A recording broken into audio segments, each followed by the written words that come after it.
नमस्कार दोस्तों, आप सभी का स्वागत है टारगेट विद नीतीश पे। आशा करता हूं कि आप सभी अच्छे होंगे और कोरोना संकट के बीच सतर्क होंगे। आज के इस एपिसोड में हम BPSC previous year question papers में पॉलिटी से जो प्रश्न पूछे जा चुके हैं उनको विस्तार से हल करेंगे। ये सभी प्रश्न आगामी आने वाले सभी परीक्षाओं के लिए उपयोगी होगी। इन प्रश्नों की व्याख्या करते समय इस बात का पूरा ख्याल रखा जाएगा कि प्रत्येक प्रश्न के माध्यम से आपको ज्यादा से ज्यादा जानकारी मिल सके। तो आइए शुरू करते हैं आज का ये महत्वपूर्ण भाग। मेरा नाम है नीतीश कुमार। पहला प्रश्न है, संसद के 2 सत्रों के बीच अधिकाधिक अंतराल होना चाहिए। ऑप्शन ए है 4 महीने का, ऑप्शन बी है 6 महीने का, ऑप्शन सी है 9 महीने का और ऑप्शन डी है 10 महीने का। भारतीय संविधान का आर्टिकल 85 कहता है कि एक सत्र की अंतिम बैठक और आगामी सत्र की प्रथम बैठक के बीच 6 माह से अधिक का अंतर नहीं होना चाहिए। इस प्रकार हम कह सकते हैं कि एक वर्ष में संसद का कम से कम 2 बार बैठक होना अनिवार्य है। यहाँ जो सत्र की बात कर रही है, जैसे कि आप जानते हैं कि जैसे लोकसभा का सेशन चलता है, तो लोकसभा का सेशन जो चलता है, शीतकालीन सत्र हो गया, ग्रीष्मकालीन सत्र हो गया, इस तरह का जो सेशन उसके दिए गए हैं नाम, उसमें प्रथम बैठक होती होगी उस सत्र के, उसमें बैठकों की कुछ संख्या होती होगी। जैसे मान लीजिए किसी सत्र में 50 बैठक हो रही हैं, तो पहली बैठक हो रही है, फिर से उसी सत्र की अंतिम बैठक हो रही है। तो इसी तरह आर्टिकल 85 कहता है भारतीय संविधान का कि एक सत्र की अंतिम बैठक और आगामी सत्र, मतलब उसके बाद आने वाली जो सत्र है उसकी प्रथम बैठक के बीच 6 माह से अधिक का अंतर नहीं होगा। इस प्रकार कहा जा सकता है कि संसद के वर्ष में कम से कम 2 बार बैठक होना अनिवार्य है और 2 सत्रों के बीच अधिकाधिक अंतर कितने का होना चाहिए? 6 महीने का। तो इस प्रकार क्वेश्चन नंबर 1 का सही उत्तर बी होगा। अगला प्रश्न, राजनीतिक शब्दावली में शून्यकाल का अर्थ है।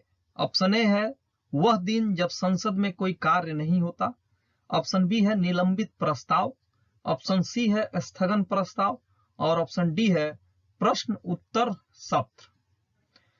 आपको बता दें कि प्रश्नकाल और सभा पटल पर पत्र रखे जाने के तत्काल पश्चात जो सभा शुरू की जाती है उसे ही लोकप्रिय रूप से शून्यकाल के नाम से जाना जाता है।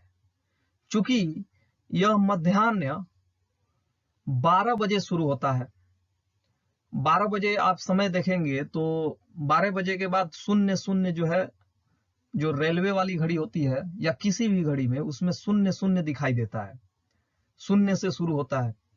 तो इसके कारण इसको शून्यकाल कहा जाता है, क्योंकि यह मध्याह्न 12 बजे के बाद शुरू होता है। यह अवधि को शिष्ट भाषा में शून्यकाल के नाम से जाना जाता है। लोकसभा में कथित शून्यकाल में मामले उठाने के लिए सदस्य प्रतिदिन सुबह 10 बजे पूर्व जिस महत्वपूर्ण विषय को सभा में उठाना चाहते हैं उसके बारे में स्पष्टतः बताते हुए अध्यक्ष को सूचना देते हैं। सभा में ऐसे मामलों को उठाने या न उठाने की अनुमति देना अध्यक्ष पर निर्भर करता है। संसदीय प्रक्रिया में शून्यकाल शब्द को औपचारिक मान्यता प्राप्त नहीं है। तो इस प्रकार आप देख रहे हैं कि क्वेश्चन नंबर 2 का राजनीतिक शब्दावली में शून्यकाल का अर्थ है, न तो ऑप्शन नंबर ए जो है शून्यकाल को स्पष्ट कर रहा है, न ही ऑप्शन नंबर बी स्पष्ट कर रहा है, सी भी नहीं कर रहा है, डी भी नहीं कर रहा है।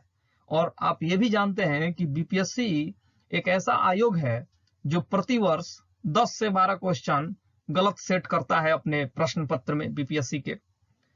तो इसी तरह जो है 45वीं बीपीएससी 2001-2 में भी जो है बीपीएससी के द्वारा इस प्रश्न का गलत उत्तर सेट किया गया था।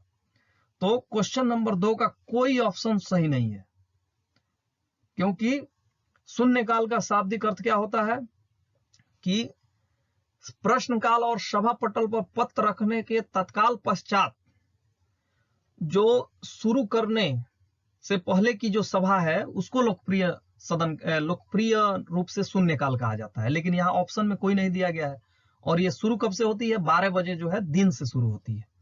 तो इस प्रकार क्वेश्चन नंबर 2 का कोई ऑप्शन सही नहीं है। तो आगे बढ़ते हैं।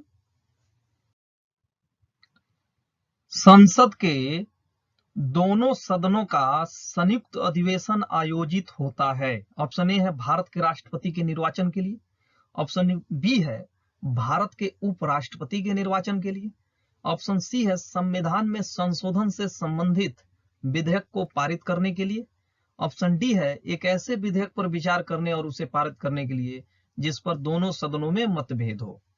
भारतीय संविधान का जो आर्टिकल 108 है उसके अनुसार संसद के दोनों सदनों का संयुक्त अधिवेशन तब आयोजित किया जाता है जब किसी विधेयक पर, याद रहे कि यह विधेयक साधारण विधेयक होना चाहिए, संविधान संशोधन विधेयक नहीं होना चाहिए, जब किसी विधेयक पर विचार करने और उसे पारित करने में दोनों सदनों में मतभेद हो गया हो। तो इस प्रकार क्वेश्चन नंबर 3 का सही उत्तर डी होगा, एक ऐसे विधेयक पर विचार करने और उसे पारित करने के लिए जिस पर दोनों सदनों में मतभेद हो गया हो। अब प्रश्न ये उठता है कि आखिर में संयुक्त अधिवेशन कौन बुलाता है। तो भारतीय संविधान का जो आर्टिकल 108 है उसके अनुसार संयुक्त अधिवेशन, जिसको ज्वाइंट सेशन के नाम से भी जाना जाता है, भारत का राष्ट्रपति बुलाता है। और आर्टिकल 118 सब सेक्शन 4 के तहत स्पीकर जो है ज्वाइंट सेशन की अध्यक्षता करता है। अब प्रश्न उठता है कि अगर स्पीकर किसी कारणवश अनुपस्थित हो तो ज्वाइंट सेशन की अध्यक्षता कौन करेगा। तो अगर स्पीकर अब्सेंट हो तो लोकसभा का जो डिप्टी स्पीकर होता है वह इसकी अध्यक्षता करेगा। अगर मान लीजिए डिप्टी स्पीकर भी अब्सेंट हो स्पीकर के साथ साथ, तब कौन सी अध्यक्षता करेगा इसकी। तो राज्यसभा को जो डिप्टी चेयरमैन होगा वह अध्यक्षता करेगा। अगर मान लीजिए राज्यसभा का डिप्टी चेयरमैन भी अनुपस्थित है तब कौन अध्यक्षता करेगा संयुक्त अधिवेशन का। तो अगर राज्यसभा का डिप्टी चेयरमैन भी उपस्थित नहीं है तो दोनों सदनों के सहमति से संसद का कोई भी सदस्य जो है संयुक्त अधिवेशन की अध्यक्षता करने के लिए योग्य होगा, अगर दोनों सदनों के सदस्य जो है उस पर सहमति दे दे। अब प्रश्न उठता है कि अब तक कितने विधेयक जो है संयुक्त अधिवेशन के माध्यम से पास किए गए हैं। तो अब तक जो है भारत में संयुक्त अधिवेशन के माध्यम से 3 विधेयक जो है पास किए गए हैं। पहला विधेयक था दहेज रोकथाम विधेयक 1961, दूसरा विधेयक था बैंकिंग सेवा आयोग विधेयक 1978 और तीसरा विधेयक था पोटा प्रिवेंशन ऑफ टेररिज्म बिल 2002। और जब बिल जो है आप जानते हैं कि राष्ट्रपति की जब सहमति मिल जाती है तो एक्ट बन जाता है, तो इसी को पोटा नाम दिया गया था जो 2002 में पास किया गया था। और चौथा जो विधेयक था जो संयुक्त अधिवेशन में लाया गया था पास कराने के लिए, उसका नाम था बिल फॉर वुमेन रिजर्वेशन 2008, लेकिन यह विधेयक जो है पास नहीं हो पाया। तो इस प्रकार अगर आपसे प्रश्न पूछा जाए कि अब तक भारत में संयुक्त अधिवेशन के माध्यम से कितने विधेयक पास कराए गए हैं, तो 3 विधेयक पास कराए गए हैं। पहला विधेयक कौन है, दहेज रोकथाम विधेयक 1961, दूसरा है बैंकिंग सेवा आयोग विधेयक 1978 और तीसरा है प्रिवेंशन ऑफ टेररिज्म बिल 2002। तो आप कह सकते हैं कि 3 विधेयक जो है पास हुआ है, लेकिन बिल फॉर वुमेन रिजर्वेशन, महिलाओं के लिए आरक्षण जो विधेयक दिया गया था, महिलाओं के लिए आरक्षण के लिए जो विधेयक लाया गया था 2008 में, वह पास नहीं हो पाया है। अब प्रश्न ये भी उठता है कि संयुक्त अधिवेशन का जो है प्रक्रिया नियम कौन निर्धारित करता है। तो भारतीय संविधान का आर्टिकल 118 कहता है कि राष्ट्रपति जो है ज्वाइंट सेशन की प्रक्रिया का नियम स्पीकर और राज्यसभा के चेयरमैन से राय लेकर बनाता है। तो ये रहा क्वेश्चन नंबर 3 की व्याख्या। आशा करता हूं कि क्वेश्चन नंबर 3 के माध्यम से आपको संयुक्त अधिवेशन से जुड़ी बहुत सी जानकारी इस एपिसोड के माध्यम से प्राप्त हो रही है। आगे बढ़ते हैं। राष्ट्रपति द्वारा राज्यसभा में कितने व्यक्ति मनोनीत किए जाते हैं। ऑप्शन ए है 10, ऑप्शन बी है 15, ऑप्शन सी है 12, ऑप्शन डी है 20। भारतीय संविधान का जो आर्टिकल 80 है उसके अनुसार राष्ट्रपति द्वारा राज्यसभा में 12 व्यक्ति मनोनीत किए जाते हैं। और ये व्यक्ति किन क्षेत्रों से संबंधित होते हैं, तो ये व्यक्ति जो होते हैं वे साहित्य, विज्ञान, कला और समाज सेवा, इसके अलावा विशेष ज्ञान या व्यवहारिक अनुभव उनको अगर प्राप्त हो, तब भी जो है उनकी नियुक्ति राष्ट्रपति द्वारा राज्यसभा में की जा सकती है। तो राष्ट्रपति द्वारा राज्यसभा में कितने व्यक्ति मनोनीत किए जाते हैं? तो इसका सही उत्तर हो जाएगा 12। अगर आपसे प्रश्न पूछा जाए किस अनुच्छेद के तहत ये जो है लिखा गया है कि राष्ट्रपति 12 सदस्यों को मनोनीत करेगा, तो आप कहेंगे आर्टिकल 80 के अनुसार लिखा गया है। अगर पूछा जाए कि किन क्षेत्रों से संबंधित ये व्यक्ति हो सकते हैं जो 12 व्यक्ति मनोनीत होने वाले हैं, तो आप कहेंगे कि साहित्य, विज्ञान, कला, समाज सेवा और किसी क्षेत्र में विशेष ज्ञान या व्यवहारिक अनुभव रखने वाले जो हैं इन 12 व्यक्तियों में शामिल हो सकते हैं। तो इस प्रकार क्वेश्चन नंबर 4 का सही उत्तर सी होगा। अगला प्रश्न, भारतीय राजनीति व्यवस्था में इनमें से कौन सर्वोच्च है? ऑप्शन ए है सर्वोच्च न्यायालय, ऑप्शन बी है संविधान, ऑप्शन सी है संसद और ऑप्शन डी है धर्म। भारतीय राजनीति व्यवस्था में संविधान सर्वोच्च होगा, क्योंकि आप जानते हैं कि संविधान के प्रावधानों के मुताबिक ही संसद की स्थापना की जाती है, सर्वोच्च न्यायालय की स्थापना की जाती है। तो भारत में जितनी भी संस्थाएं हैं उन इकाइयों का सृजन जो है संविधान के अनुसार ही निर्धारित होता है। यही नहीं, भारतीय जो पॉलिटिकल सिस्टम है, भारतीय पॉलिटी है, राज्य व्यवस्था है, उसका स्वरूप क्या होगा, वे किन उद्देश्यों के प्राप्ति करने के लिए आगे बढ़ेगा, इसका भी निर्धारण जो है भारतीय संविधान के अनुसार ही किया जाता है। तो इस प्रकार क्वेश्चन नंबर 5 का सही उत्तर संविधान होगा।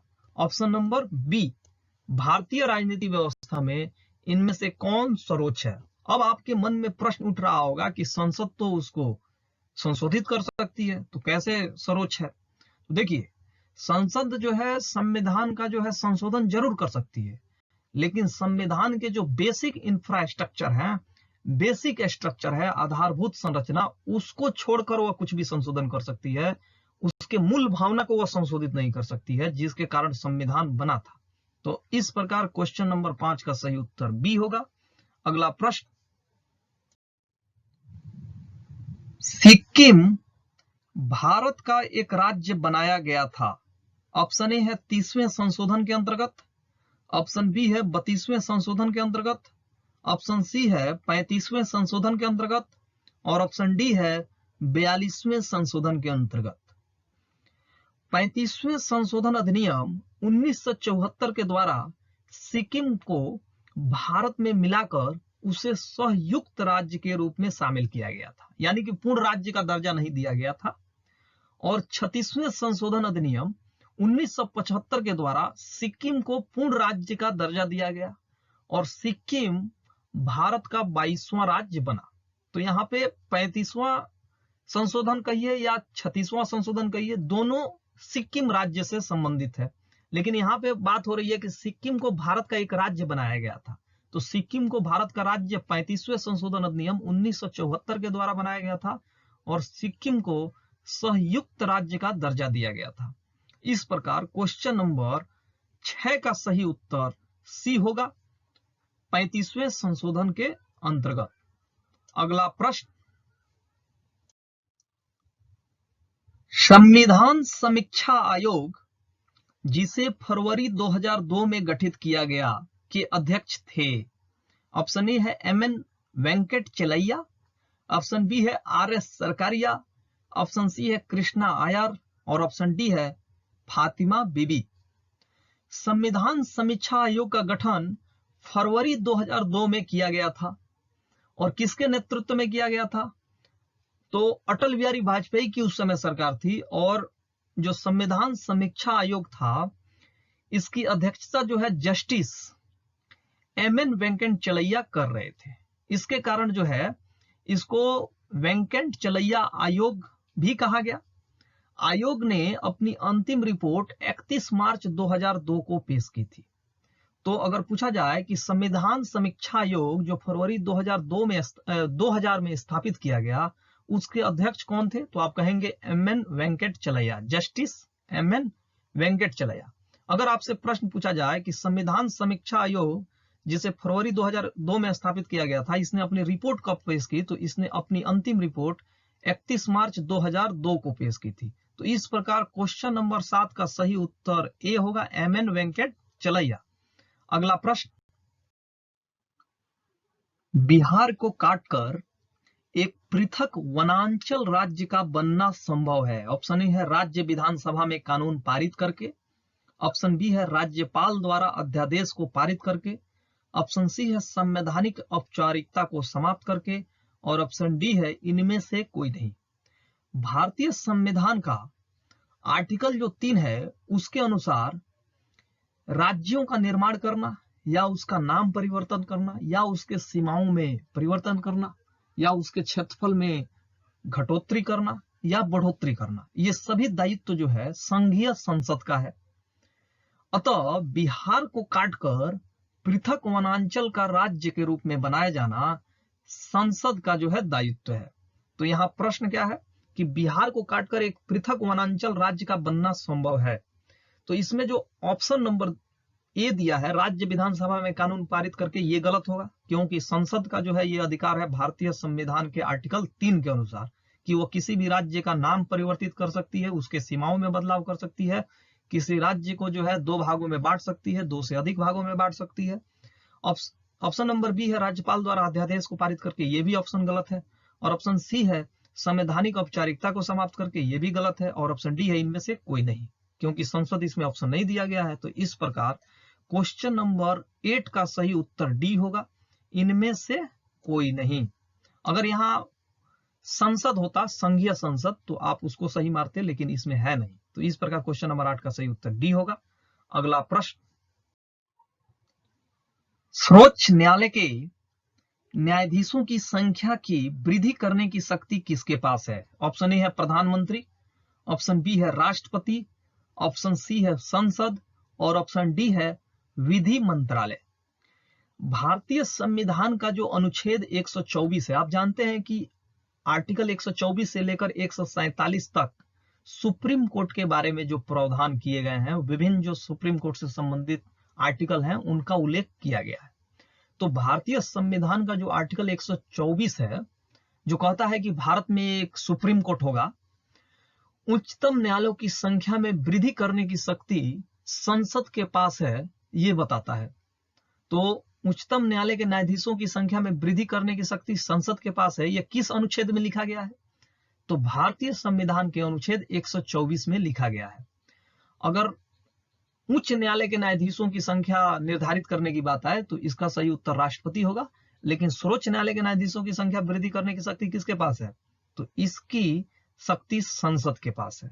लेकिन यहाँ प्रश्न, अगर उच्च न्यायालय के न्यायाधीशों की संख्या वृद्धि करने की शक्ति किसके पास है, तो उच्च न्यायालय की न्यायाधीशों की संख्या निर्धारित करने की शक्ति जो है राष्ट्रपति के पास है, लेकिन सर्वोच्च न्यायालय के न्यायाधीशों की संख्या वृद्धि करने की शक्ति किसके पास है? संसद के पास है। तो इस प्रकार क्वेश्चन नंबर 9 का सही उत्तर सी होगा। सर्वोच्च न्यायालय के न्यायाधीशों की संख्या वृद्धि करने की शक्ति किसके पास है?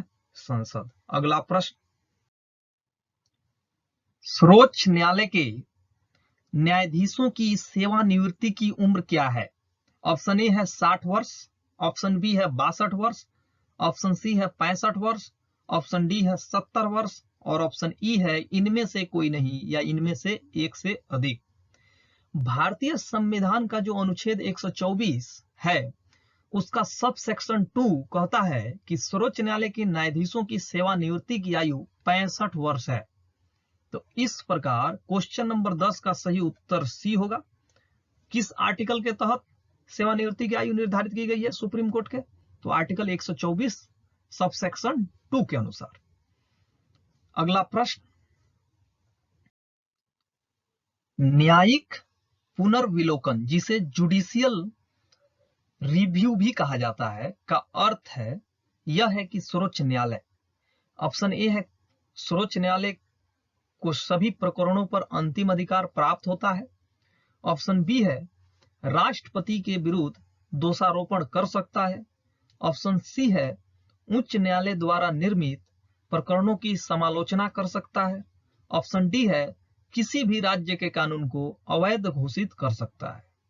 तो इस क्वेश्चन को सॉल्व करने से पहले सबसे पहले हमें यह जान लेना जरूरी है कि आखिर में न्यायिक पुनर्विलोकन है क्या। तो न्यायिक पुनर्विलोकन का अर्थ यह है कि सर्वोच्च न्यायालय के पास ये अधिकार दिया गया है कि किसी भी राज्य या केंद्र के द्वारा जो भी कानून बनाया जाता है वह इसको संविधान के जो विभिन्न अनुच्छेद हैं, संविधान के जो विभिन्न प्रावधान किए गए हैं, संविधान में जो विभिन्न भाव हैं, तो उस पे जो है केंद्र व राज्य सरकार द्वारा जो कानून बनाए जाते हैं उस पर वह तौलता है। यदि केंद्र या किसी राज्य के द्वारा बनाए गए कानून उन प्रावधानों के मुताबिक नहीं होता है या संविधान के जो भाव हैं उसके अनुरूप नहीं होता है, तो सर्वोच्च न्यायालय उन्हें शून्य घोषित कर सकता है। एक तरह से कह सकते हैं कि संविधान के किसी भी प्रावधान को उल्लंघन करने वाला अगर कोई कानून केंद्र और राज्य द्वारा बनाया जाता है तो उसे शून्य घोषित कर सकती है सुप्रीम कोर्ट। शून्य घोषित करने का मतलब यह है कि वो लागू नहीं होगा, वो उसे अवैध करार देगी।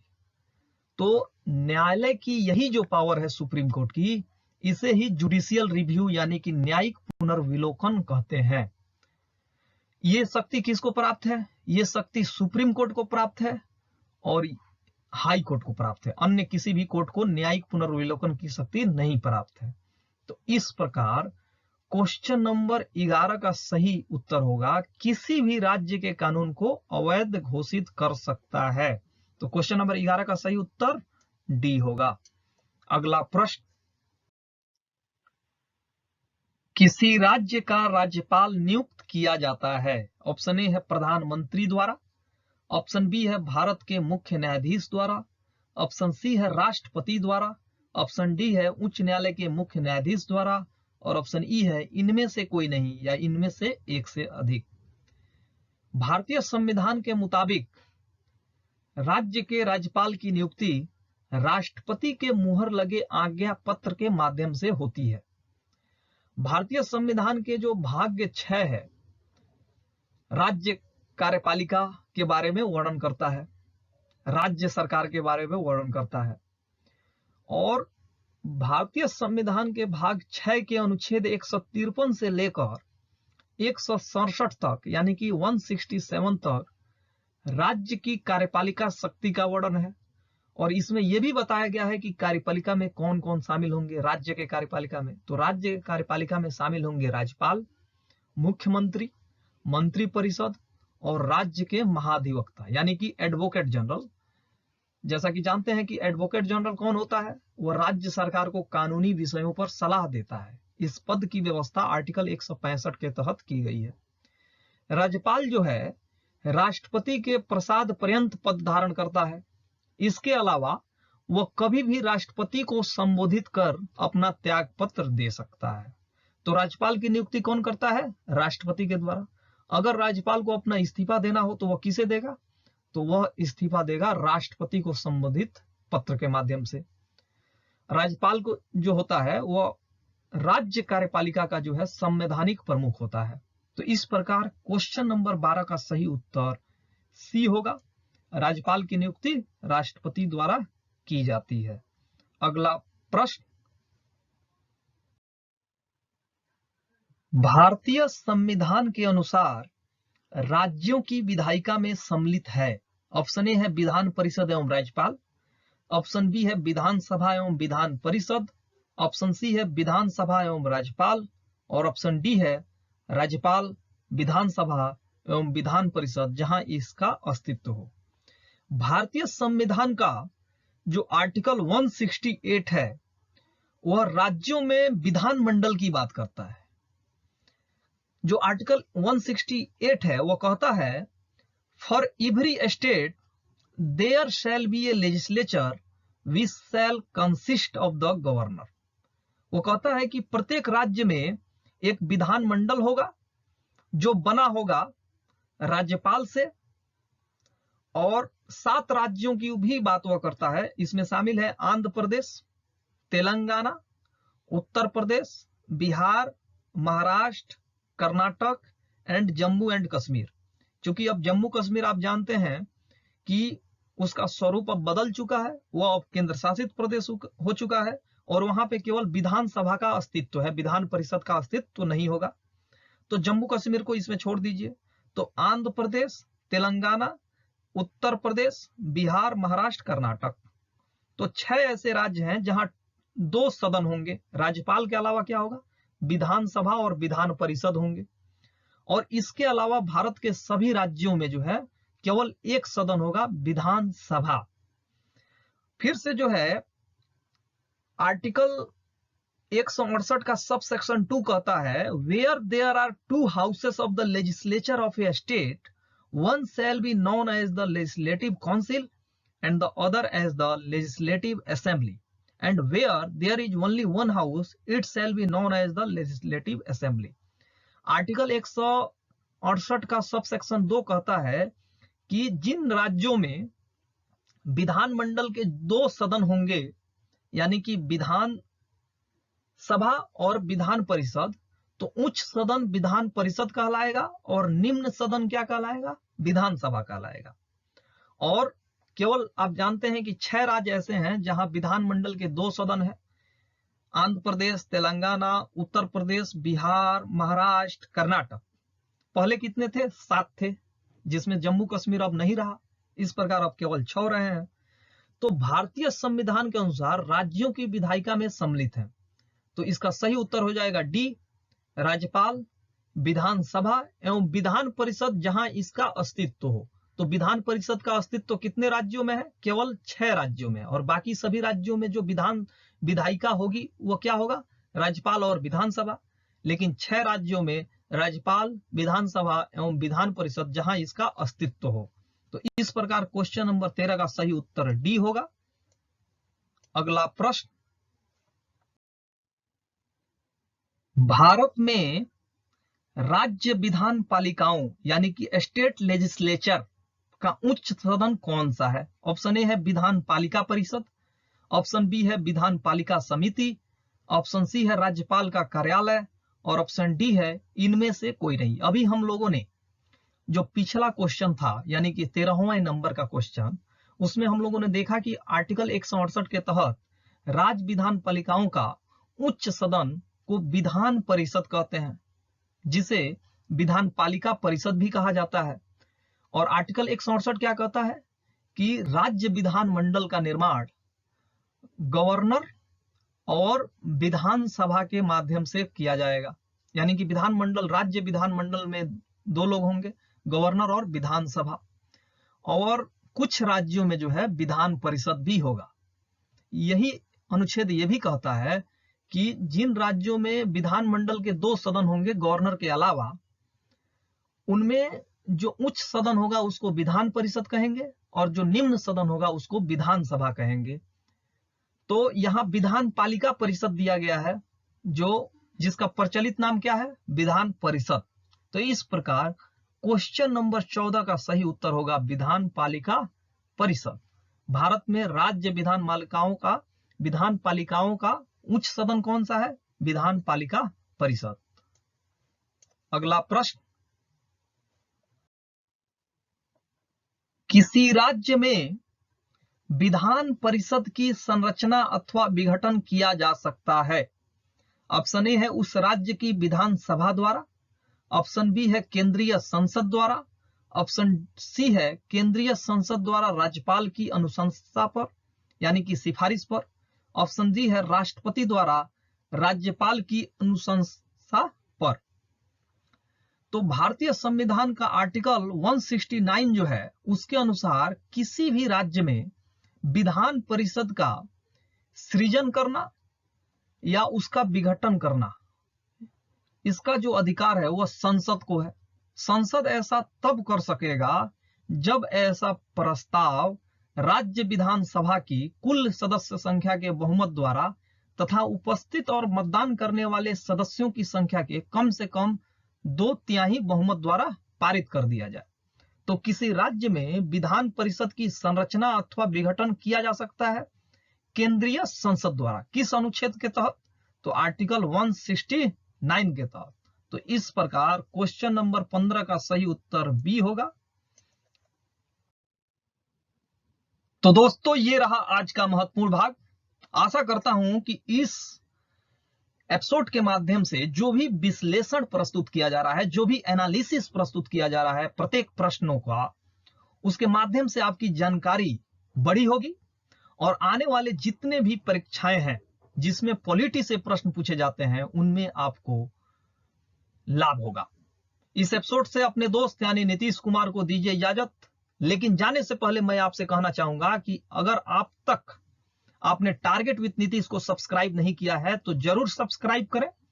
अगर आप इस एपिसोड का पीडीएफ चाहते हैं तो आप कमेंट सेक्शन के माध्यम से बताइए कि आप पीडीएफ जो है चाहते हैं तो आपको पीडीएफ प्रदान किया जाएगा।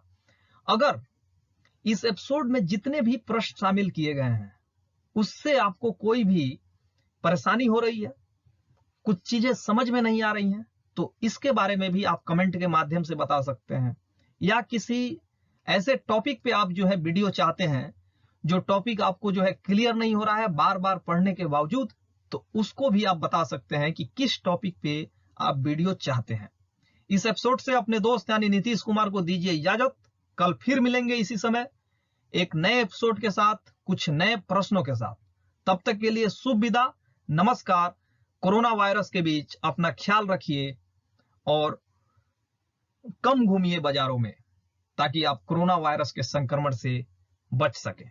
तो दीजिए इजाजत, नमस्कार, शुभ विदा।